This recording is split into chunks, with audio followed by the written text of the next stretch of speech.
Student यदि आप भी कक्षा 10वीं के छात्र और आप भी हिंदी पढ़ते हैं और 2025 में बोर्ड परीक्षा देने वाले हैं तो इस वीडियो को बिल्कुल भी आपको स्किप नहीं करना है। इस वीडियो को देखने के बाद से आपको हिंदी का टेंशन यहाँ पे खत्म होने वाला है और यहाँ पे पूरा का पूरा 70 में 70 नंबर आपको मिलने वाला है। चूंकि ये वीडियो बहुत ही ज्यादा इंपॉर्टेंट है, ऐसा वीडियो आपको पूरे यूट्यूब चैनल पे देखने के लिए नहीं मिलेगा। क्योंकि इस वीडियो में मैंने क्या किया है, हिंदी के 50 सबसे महत्वपूर्ण बहुविकल्पी प्रश्न कराया है और इन्हीं 50 प्रश्न में से कोई ना कोई 20 प्रश्न आपको बोर्ड परीक्षा में देखने के लिए मिलेगा। और यहाँ आपको मैं बता दूं कि यहाँ पे मैं क्या करूंगा, 25 प्रश्न हिंदी गद्य और पद्य के इतिहास से कराऊंगा। जैसा कि आप सभी को पता है कि बोर्ड परीक्षा में हिंदी गद्य और पद्य के इतिहास से प्रश्न क्या होते हैं, पूछे जाते हैं। और यहाँ पे आपको मैं दिखाने की कोशिश करता हूँ, ये पूरा प्रश्न है, सब कुछ आपको बताने वाला हूँ, एक एक प्रश्न आपको समझाऊंगा। और यहाँ पे देखिए 25 प्रश्न में क्या कराऊंगा और बिल्कुल ये बोर्ड परीक्षा में क्या होंगे, आपको बहुविकल्पी प्रश्न बनेंगे। अगर आप चाहते हैं कि हिंदी में आपको बहुविकल्पी का पूरा नंबर मिले तो मात्र ये 50 प्रश्न तैयार कर लीजिएगा और इन्हीं में से कोई ना कोई प्रश्न आपको बोर्ड परीक्षा 2025 में देखने के लिए मिलेगा। चूंकि इस वीडियो को स्टार्ट करना है, जो प्रश्न आपको तैयार करना कि आकाशदीप के लेखक है। यहाँ पे देखिए आपको 4 ऑप्शन दिया गया है, जयशंकर प्रसाद दिया गया है, ज्ञानेंद्र कुमार दिया गया है, मुंशी प्रेमचंद्र दिया गया और यहाँ पे आपको फणीश्वर नाथ रेणु दिया गया। आपको बताना है कि आकाशदीप के लेखक कौन है। तो यहाँ पे आपको पता होना चाहिए आकाशदीप जो रचना और जयशंकर प्रसाद की रचना थी। यहाँ पे कौवल ऑप्शन बिल्कुल आपका करेक्ट हो जाएगा। आई होप आपको समझ में आ रहा होगा, एक एक प्रश्न बहुत ही ज्यादा इंपॉर्टेंट। अगर वीडियो को स्किप कर देंगे तो आपका भी नंबर क्या होगा, हिंदी में कम हो जाएगा। तो बिल्कुल ध्यान से वीडियो को देखिए। दूसरा प्रश्न आपके सामने बहुत ही ज्यादा इंपॉर्टेंट है, ये प्रश्न आपको 2025 बोर्ड परीक्षा में देखने के लिए मिल जाएगा। प्रश्न आपसे पूछा गया है कि चिंतामणि के रचयिता, आपको बताना जो मोस्ट इंपोर्टेंट रचना है चिंतामणि, जो एक प्रकार का निबंध संग्रह है, आपको बताना है किसकी रचना है। महावीर प्रसाद द्विवेदी जी की रचना है, आचार्य रामचंद्र शुक्ल की रचना है, यशपाल की रचना है या ज्ञानेंद्र कुमार की रचना है। तो आप सभी को बता दो कि ये इंपॉर्टेंट जो रचना है रामचंद्र शुक्ल का रचना है। तो यहाँ पे कौवल ऑप्शन आपका करेक्ट हो जाएगा। तो आपके सामने 3 नंबर का प्रश्न देख सकते हैं, कितना ज्यादा इंपॉर्टेंट। बिल्कुल इस प्रश्न को तैयार कर लीजिएगा। प्रश्न आपके सामने है कि कलम का सिपाही कृति, आपको बताना है जो कलम का सिपाही रचना है वो किसकी रचना है। 4 ऑप्शन आपको दिया गया है, वृंदालाल वर्मा दिया गया, अमृत राय दिया गया, मुंशी प्रेमचंद्र दिया गया, गुलाब राय दिया गया। तो आप सभी को बता दो कि जो मोस्ट इंपोर्टेंट रचना है कलम का सिपाही वो अमृत राय की रचना है। तो यहाँ पे कौवल ऑप्शन बिल्कुल करेक्ट हो जाएगा। और 4 नंबर का प्रश्न देखिए, बिल्कुल आपको तैयार कर लेना। ये भी प्रश्न आपको बोर्ड परीक्षा 2025 में देखने के लिए मिल जाएगा। मोस्ट इंपोर्टेंट, बिल्कुल वायरल प्रश्न, इन प्रश्नों को जरूर देखिएगा। यहाँ पे प्रश्न पूछा जा रहा है कि शुक्ल युग की समय अवधि, आपको बताना है कि शुक्ल युग का जो समय होता है कब से कब तक माना जाता है। 4 ऑप्शन आपको दिया गया है, लेकिन आप सभी को बता दूं कि जो शुक्ल युग का समय अवधि वो हमारा क्या हो जाएगा, 1919 से 1938 तक माना जाता है। आपको याद रखना है। यहाँ देखिए 5 नंबर का जो प्रश्न है बहुत ही ज्यादा इंपॉर्टेंट आपको दिया गया है कि हंस पत्रिका के संपादक थे। आपको बताना है कि जो हंस पत्रिका था, ये भी प्रश्न बहुत ही ज्यादा इंपॉर्टेंट है, बोर्ड परीक्षा के लिए बहुत ही ज्यादा इंपॉर्टेंट, इसको बिल्कुल तैयार करिएगा। और यहाँ पे देखिए आपको 4 ऑप्शन दिया गया है। आपको पहला दिया गया मुंशी प्रेमचंद्र, दूसरा दिया गया जयशंकर प्रसाद, तीसरा आपको दिया गया निराला और चौथा आपको दिया गया महादेवी वर्मा। तो यहाँ पे आपको बता दो कि हंस पत्रिका का संपादक मुंशी प्रेमचंद्र ने किया था। तो यहाँ पे कौवल ऑप्शन करेक्ट हो जाएगा। बता दो कि आप लोग कमेंट सेक्शन में कमेंट भी करते रहिएगा कि कितने प्रश्नों का उत्तर आप लोग दे रहे हैं। क्योंकि आप लोग अपने आप को पहचान लीजिए कि 50 में से कितने प्रश्न आपको तैयार है। क्योंकि इन्हीं 50 प्रश्नों में से कोई ना कोई 20 प्रश्न आपको बोर्ड परीक्षा में पूछा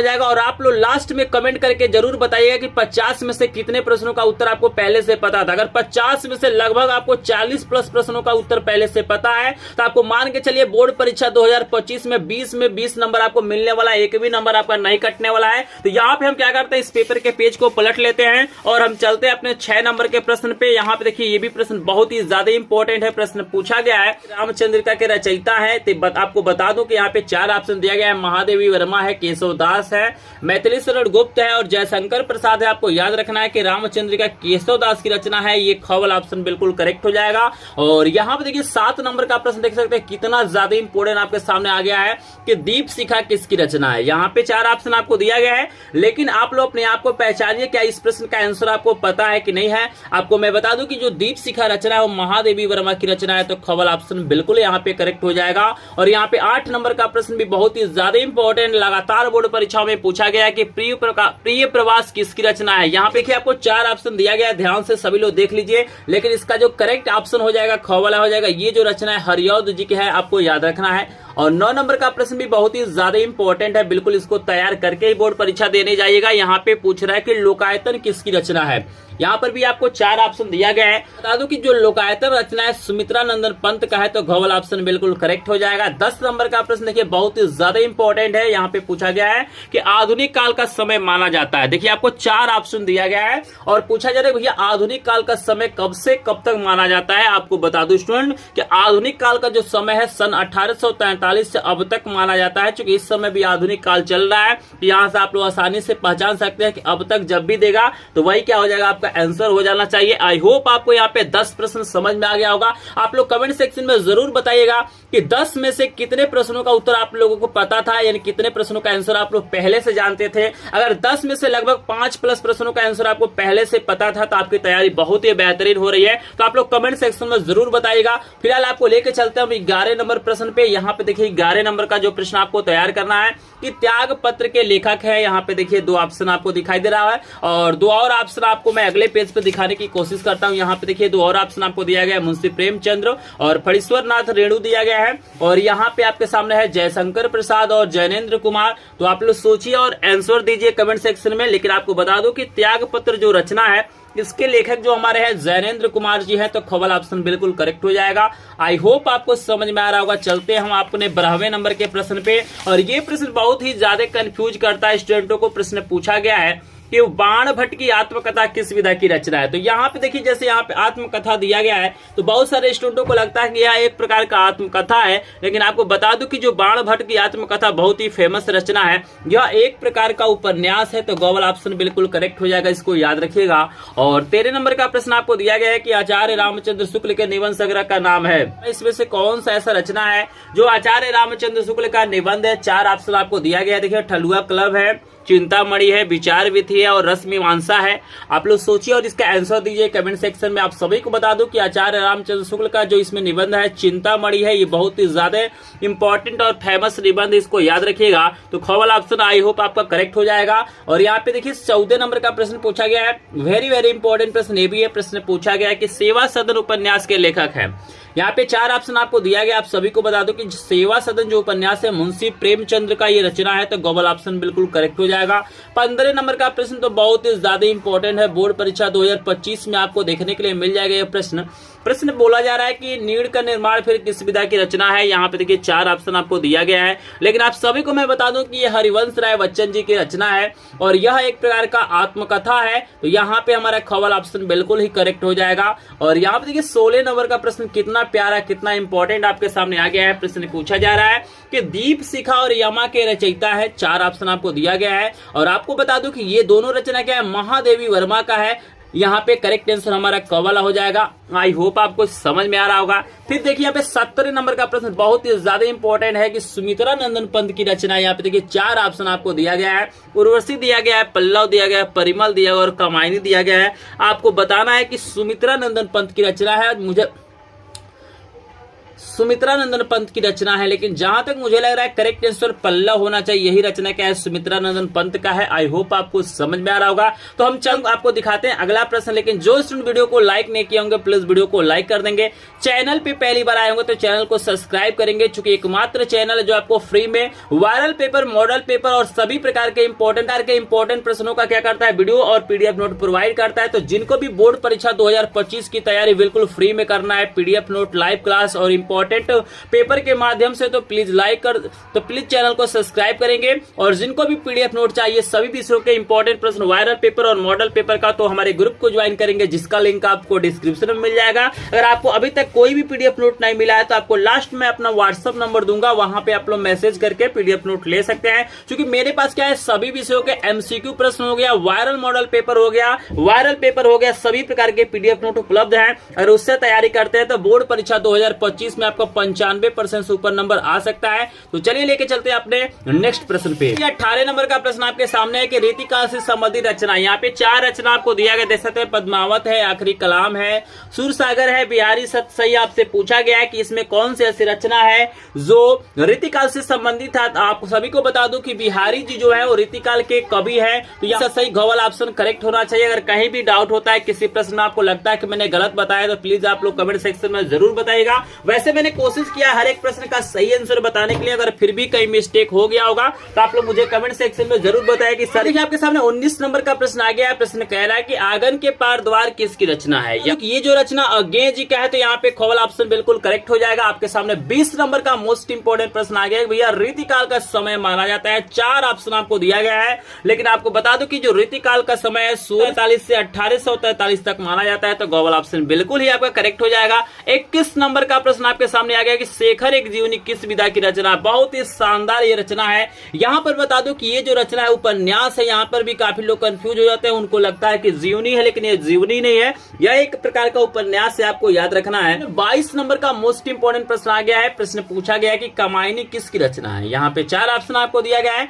लेकिन आपको बता दो कि जो कामायनी रचना है जयशंकर प्रसाद की रचना है, तो खवल ऑप्शन बिल्कुल करेक्ट हो जाएगा। इस नंबर का प्रश्न आपसे पूछा गया कि चिदम्बरा के रचयिता है। यहाँ पे 2 ऑप्शन आपको नजर आ रहा है, सुमित्रा नंदन पंत और महादेवी वर्मा। और इसके अलावा भी आपको 2 ऑप्शन यहाँ पे दिया गया, देख सकते हैं, बिहारी और सेनापति आपको दिया गया है। तो आप सभी को बता दूं स्टूडेंट, यहाँ पे जो चिदम्बरा रचना है बहुत ही ज्यादा फेमस रचना है। आई होप आप लोग जानते होंगे। यहाँ पे बता दो कि जो चिदम्बरा रचना है ना, ये सुमित्रा नंदन पंत का है, तो यहाँ पे करेक्ट आंसर हमारा कौवाला हो जाएगा। ठीक है, चलिए हम चलते हैं अपने 24 नंबर के प्रश्न पे। और 24 नंबर का भी प्रश्न बहुत ही ज्यादा बोर्ड परीक्षा में पूछा गया है। प्रश्न कह रहा है कि साकेत किसकी रचना है।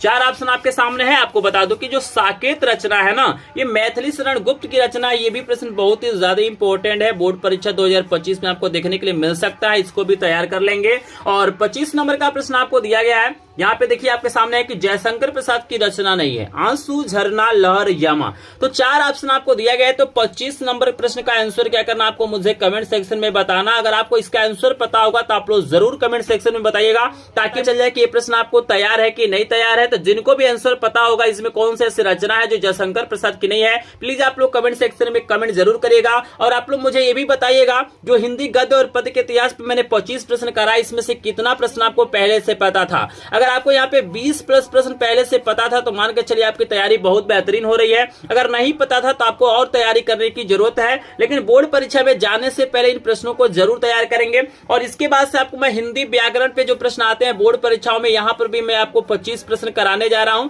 तो इसको भी बिल्कुल ध्यान से देखिएगा। बस 50 प्रश्न देख के जाइएगा, बिल्कुल बोर्ड परीक्षा में एक भी प्रश्न आपका नहीं छूटने वाला है। तो जल्दी से सभी लोग कमेंट सेक्शन में बताइए 25 नंबर प्रश्न का आंसर, और आप लोग बताइए 25 में से कितना प्रश्न पता था। अब हम चलते हैं हिंदी व्याकरण के पहले प्रश्न पे। देखिएगा आपसे प्रश्न पूछा जाएगा रस पे आधारित। जैसे पहला प्रश्न आपसे पूछा गया है कि करुण रस का स्थायी भाव है। 4 ऑप्शन आपको दिया गया है। आपको बता दो कि करुण रस का जो अस्थायी भाव होता है शोक होता है, तो खवल ऑप्शन बिल्कुल करेक्ट हो जाएगा। और यहाँ पे आप देख सकते हैं 2 नंबर का प्रश्न कितना लाजवाब, कितना शानदार पूछा गया है कि पीपर पात्र सरिस मंडोला में आपको अलंकार बताना है। 4 ऑप्शन आपको दिया गया है, लेकिन आपको बता दूं कि यहाँ पे उपमा अलंकार होना चाहिए, तो गौवल ऑप्शन बिल्कुल करेक्ट हो जाएगा। चलिए हम लेके चलते हैं आपको तीसरे प्रश्न पे। लेकिन जो तीसरा प्रश्न, इसको जरूर तैयार करेगा, चूंकि 100% बोर्ड परीक्षा में आपको देखने के लिए मिलेगा। यहाँ पे पूछा गया है कि रोला के प्रत्येक चरण में कितनी मात्राएं होती हैं। आपको बता दो कि रोला के प्रत्येक चरण में 24 मात्राएं होती हैं, तो गौवल ऑप्शन बिल्कुल करेक्ट हो जाएगा।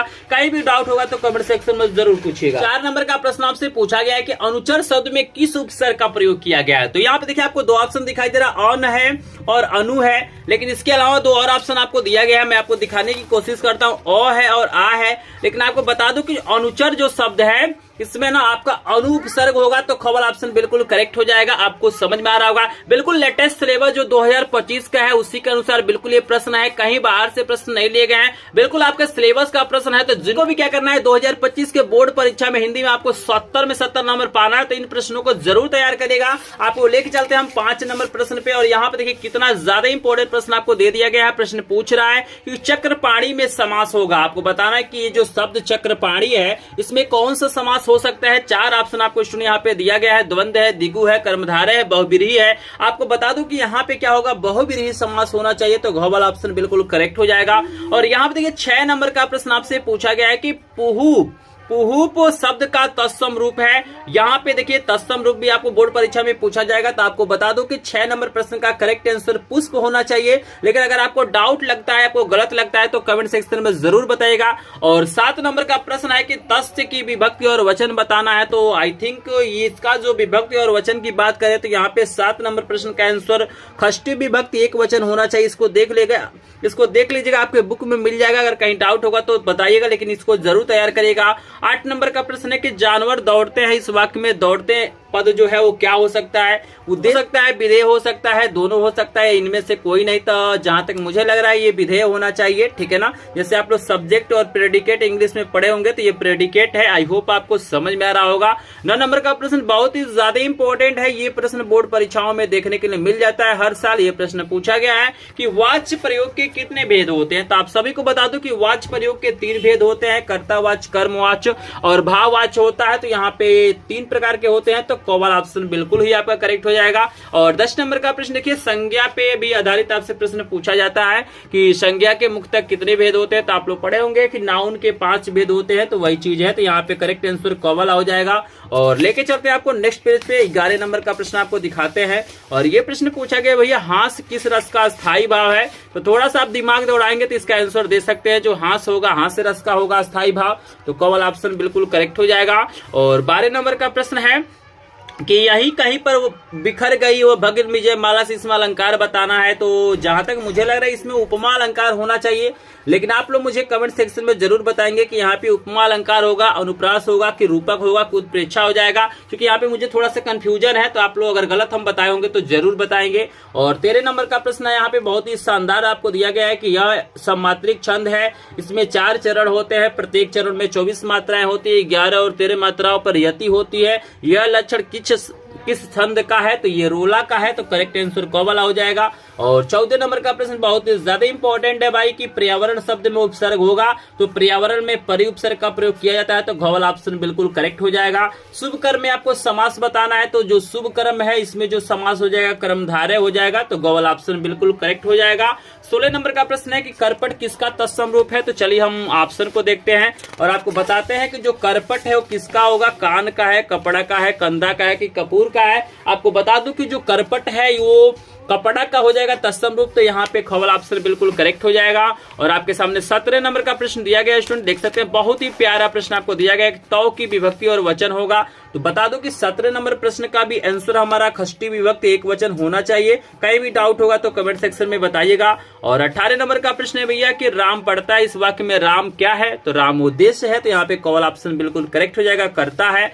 और 19 नंबर का प्रश्न है, आपको पता होना चाहिए कि वाच्य से रिलेटेड भी एक प्रश्न पूछा जाएगा कि धूप में चला नहीं जाते, इसमें कौन सा वाच्य होगा? तो इसमें आपका भाव वाच्य होगा। तो कौवल ऑप्शन बिल्कुल करेक्ट हो जाएगा। 20 नंबर का प्रश्न है कि जिन पदों के अलग अलग रूप वाक्यों में मिलते हैं उन्हें क्या कहते हैं? 4 ऑप्शन दिया गया। तो इसका आंसर भी आपको क्या करना है, मुझे कमेंट सेक्शन में बताना है। मैं देखूंगा कितने ऐसे स्टूडेंट हैं जो लोग 20 नंबर प्रश्न का आंसर बताते हैं। तो इसका आप लोग आंसर जरूर बताएंगे। और 21 नंबर का प्रश्न है कि चरण कमल बंधु हरिराई में कौन सा यहाँ पे मतलब अलंकार होगा? ये भी प्रश्न लगातार बोर्ड परीक्षाओं में पूछा जाता है, तो इसको जरूर तैयार करेंगे। यहाँ पे बता दूं कि रूपक अलंकार होगा। तो कौवल ऑप्शन बिल्कुल करेक्ट हो जाएगा। और यहाँ पे पूछा गया है 22 नंबर का प्रश्न की सोरठा छंद में कितने चरण होते हैं? तो चलिए हम चलते हैं ऑप्शन पे और आपको बता दें कि सोरठा जो छंद है यहाँ पे उसमें 4 चरण होते हैं। तो यहाँ पे कौवल ऑप्शन बिल्कुल करेक्ट हो जाएगा।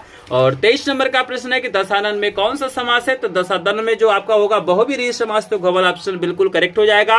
और यहाँ पे सूरज का तत्सम रूप पूछा गया, तो यहाँ पे कौवल ऑप्शन बिल्कुल करेक्ट हो जाएगा। इस नंबर का जो लास्ट प्रश्न है, उस्मद शब्द का पंचमी विभक्ति एक वचन का रूप पूछा गया है। तो यहाँ पे आपको 4 ऑप्शन दिया गया है, करेक्ट आंसर यहाँ पे कौवल हो जाएगा। आई होप आपको यहाँ पे 50 प्रश्न समझ में आ गया होगा। 25 प्रश्न मैंने हिंदी गद्य और पद्य के इतिहास पे कराया और 25 प्रश्न मैंने आपको व्याकरण पे कराया। अगर आपको 40+ प्रश्नों का आंसर पहले से पता होगा तो आपकी तैयारी बहुत बेहतरीन है। अगर नहीं पता है तो आपको तैयारी करने की जरूरत है, इन प्रश्नों को तैयार करने की जरूरत है। और फाइनली आप लोग कमेंट सेक्शन में मुझे बताइए कि 50 में से कितने प्रश्न आपको तैयार है, अगर सेक्शन में जरूर बताएंगे। और जिनको भी PDF नोट चाहिए, आपको लिंक दिया गया है डिस्क्रिप्शन में, हमारे ग्रुप को ज्वाइन कर सकते हैं। या यदि आपको कोई प्रॉब्लम आता है, आपको पीडीएफ नहीं मिल पाता है तो स्क्रीन पे आपको नंबर दिखाई दे रहा है, नंबर 7619, यहाँ पे हो जाएगा आपका 9355 और 13 है। स्क्रीन पे भी आपको नंबर नजर आ रहा हो, इस पे आप लोग व्हाट्सएप कर सकते हैं। लेकिन जो लोग वीडियो को लाइक नहीं किए होंगे प्लीज वीडियो को लाइक कर देंगे, चैनल पे नए होंगे चैनल को सब्सक्राइब करेंगे। और जिनको रियल में हिंदी में 70 में 70 नंबर चाहिए, स्क्रीन पे आपको 2 वायरल पेपर दिखाई दे रहा होगा हिंदी का, इसको क्लिक करके देखिए और इस पूरे पेपर को तैयार कर लिए आपको 70 में 70 नंबर मिल सकता है। तो चलिए मिलते हैं नेक्स्ट वीडियो में, तब तक आप सभी का धन्यवाद।